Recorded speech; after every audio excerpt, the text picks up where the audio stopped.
हमारे देश में अलग अलग शब्दों की राजनीति या शब्दों की चर्चाएं होती रहती हैं और कई सारे शब्द ऐसे होते हैं जो हमारे बीच में नए नहीं होते, लेकिन जब कोई प्रभावशाली व्यक्ति उनका जिक्र करता है तो उन शब्दों की और उनके वाक्यों की चर्चाएं होने लगती हैं। ऐसा ही एक शब्द है पसमानदा मुसलमान।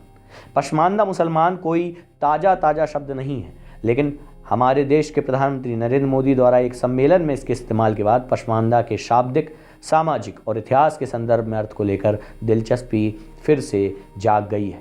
नमस्कार, मेरा नाम है प्रशांत कौशिक और आप देख रहे हैं नज़र टुडे। आखिरकार ये पसमानदा मुसलमान जिसका जिक्र हमारे प्रधानमंत्री नरेंद्र मोदी ने किया है वो क्या होता है, पसमानदा के शाब्दिक अर्थ क्या होते हैं, सामाजिक मायने क्या हैं और इसका हमारे देश की राजनीति और धार्मिक नीति पर कितना असर पड़ता है। चलिए इस वीडियो में समझने की कोशिश करते हैं।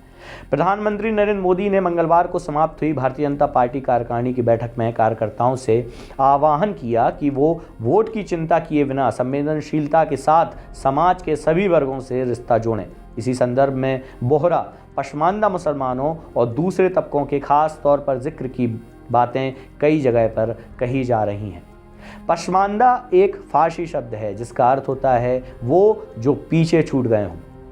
साधारण शब्दों में वैसे मुसलमान जो कौम के दूसरे वर्गों की तुलना में तरक्की की दौड़ में पीछे छूट गए हों, उन्हें पसमानदा कहते हैं। उनके पीछे रहने की वजहों में से एक बड़ा कारण जाति व्यवस्था बताई जाती है। पसमानदा शब्द का प्रयोग पहली बार वर्ग को लेकर किया गया था, लेकिन बरसों बाद इसका इस्तेमाल मुसलमानों के भीतर पिछड़ों यानी कि अदर बैकवर्ड्स कास्ट, अनुसूचित जाति, जनजातियों को लेकर होने लगा है।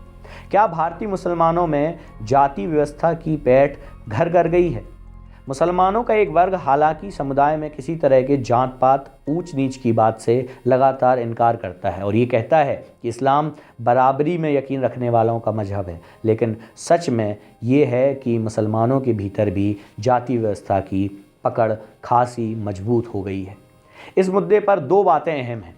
इसमें पहली बात जिसका जिक्र सिल्विया वटुक जैसी समाजशास्त्रियों का कहना है कि मुस्लिम समाज में जाति व्यवस्था को हिंदू समाज की तुलना में नहीं देखा जाना चाहिए, यानी ये उस तरह से उस स्तर की नहीं है जैसा हिंदुओं के भीतर देखने को मिलता है। दूसरा, जात पात की ये व्यवस्था दक्षिण एशिया के मुसलमानों के भीतर ही सीमित है।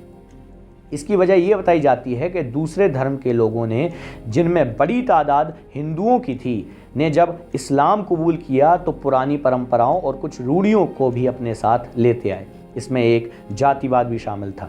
पसमानदा के पहले के शब्द कुछ जगहों पर ये तर्क दिया जाता है कि मुसलमानों में जाति का मसला अंग्रेजी हुकूमत का खड़ा किया हुआ है।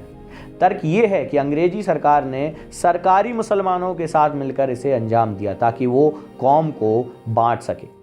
यह कुछ उसी वक्त का तर्क है जैसे हिंदुओं समुदाय में जातिवाद के लिए एक बड़ा वर्ग लगातार देता रहता है। पूर्व के समय में भारतीय मुसलमानों की जाति व्यवस्था के वर्णन के लिए असराफ, अजलाफ और अरजाल जैसे शब्दों का इस्तेमाल हुआ करता था।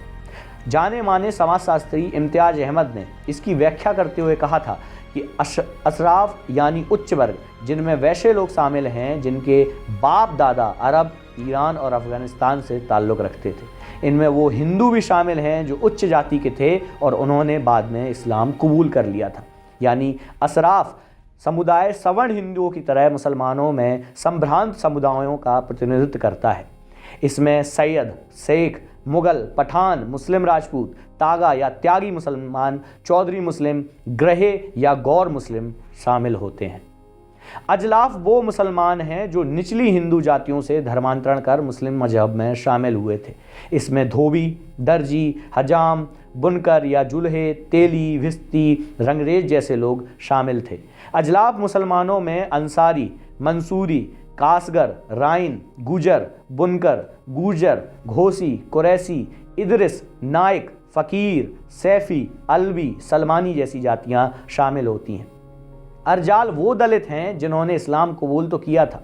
कुल संख्या जातिगत जनगणना के नहीं होने के बाद इस पर किसी तरह का कोई आंकड़ा अभी तक नहीं आया है कि पसमानदा मुसलमानों की संख्या कुल मुस्लिम जनसंख्या में हमारे देश में कितनी है। लेकिन 1931 की जनगणना के आधार पर, जिसमें अंतिम बार जनगणना में जाति को भी गिना गया था, पसमानदा समाज से जुड़े लोगों का दावा है कि ये संख्या 80 से 85% तक होनी चाहिए। बंटवारे के समय पलायन करने वालों में बड़ा तबका अशराफ मुसलमानों का था, उस हिसाब से पिछड़ों की जनसंख्या अब तक और बढ़ गई होगी। अंग्रेजी राज कायम होने के पहले की मुस्लिम हुकूमत के वक्त भी नौकरियों से लेकर ज़मीन तक दिए जाने वाले कथित अशराफों को तरजीह दी जाती थी। मंडल कमीशन ने कम से कम 82 सामाजिक समूहों की पहचान की थी, जिसमें उनके पिछड़े मुसलमानों की श्रेणी में रखा गया था। नेशनल सैंपल सर्वे ऑर्गेनाइजेशन के अनुसार मुसलमानों में ओबीसी जनसंख्या 40.7% है, जो देश के कुल पिछड़े समुदाय की तादाद का 15.7% है। सच्चर कमीशन ने अपनी रिपोर्ट में कहा था कि सरकार की ओर से जो लाभ उन्हें मिलने चाहिए थे वो उन तक नहीं पहुंच पा रहे हैं, क्योंकि जहां हिंदू पिछड़े और दलितों को आरक्षण का लाभ है, वहीं ये फ़ायदा मुस्लिम आबादी को नहीं मिल रहा है। पसमानदा मुस्लिम महाज नाम की एक संस्था के भी अली अनवर करता धरता हैं, जिसे एक तरह का प्रेशर ग्रुप भी बताया जा सकता है। ये समूह दलित मुसलमानों के लिए SC/ST की तर्ज पर आरक्षण की लगातार मांग करता रहता है। पसमानदा समाज का प्रतिनिधित्व करने वालों को दूसरे कई संगठन भी भारत के दूसरे हिस्सों में काम कर रहे हैं, जैसे ऑल इंडिया बैकवर्ड मुस्लिम मोर्चा, पसमानदा फ्रंट, पसमानदा समाज वगैरह वगैरह। पसमानदा मूवमेंट हालांकि कोई हमारे देश में नया नहीं है और इसके संदर्भ में आवाज़ें आज़ादी के पहले से भी सुनी जाती रही हैं, लेकिन अब ये दक्षिण से लेकर पूर्व तक के राज्यों तक किसी न किसी शक्ल में सामने देखने में मिल रहा है और कुछ जगहों पर इसकी लगातार तैयारियां भी की जा रही। हमारे देश में आरक्षण के लिए कई सारी जातियों का विवरण पाया जाता है। भारत के अलग अलग राज्यों, अलग अलग क्षेत्रों और भारत सरकार द्वारा भी आरक्षण अलग अलग तरीके से बांटा जाता है। मुसलमान लगातार ये तो कहते हुए दिखते हैं कि हमारे अंदर जाति व्यवस्था नहीं है, लेकिन सच्चाई ये है कि उनके अंदर भी जातिगत व्यवस्था पनपती जा रही है और उसका कारण है देश में मिलने वाला आरक्षण। उनके अंदर जातियां तो पहले से मौजूद थी, लेकिन आरक्षण का लालच उनको दलित और छोटी जाति का बताने पर अपने आप को मजबूर भी कर देता है। हमारे देश में जाति व्यवस्था के कारण अलग अलग दिए जाने वाले आरक्षणों में हर कोई आने की कोशिश करता है और जिससे उनको, उनके बच्चों को कई तरह के सरकारी लाभ भी मिलते हुए दिखाई देते हैं। पसमानदा शब्द जिसका इस्तेमाल भारत में पहले भी किया जाता रहा है, लेकिन जब भारत के प्रधानमंत्री नरेंद्र मोदी ने इनका जिक्र किया तो उनकी आवाज़ें और भी ज़्यादा तेज़ होने लगीं, क्योंकि जब भारत के प्रधानमंत्री किसी का जिक्र करेंगे तो उसके बारे में हमारे देश में बातें होनी तो ज़रूरी ही हैं। इसी तरह की इन्फॉर्मेशन और जानकारी के लिए देखते रहिए नज़र टुडे। वीडियो अच्छा लगे लाइक करें, शेयर करें और सब्सक्राइब करें अपने फ्रेंड्स और फैमिली के साथ। बहुत बहुत धन्यवाद।